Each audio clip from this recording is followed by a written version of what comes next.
الهی شکر.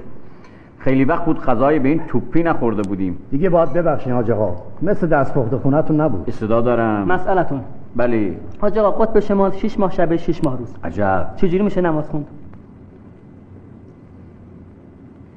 یه جوری آدم رو نگاه میکنید انگار بلیت شمس الاماره دستتون رو میخواد برید قطب شمال. اتفاقا در خصوص این موضوع هنوزم میان علما اختلافه. یه عده از علما نظرشون اینه که ما مسلمین اصلا به قطب شمال نباید بریم، چون گرمایی هستیم و سرما به ما سازگار نیست.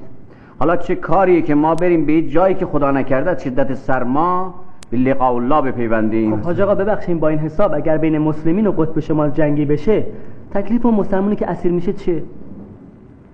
بله، اتفاقا اون دسته از علما هم همینه میگن که شما تو اون 6 ماه شب هر نمازی که بخوانید جز نماز شب محسوب میشه و اصلا گور پدر قطب شمال. شما بهتره که طبق ساعت مملکت خودتون نماز بخوانید و بخوانید. حاج آقا پس با این حساب تمام شد و رفت، شما ماستت بخور.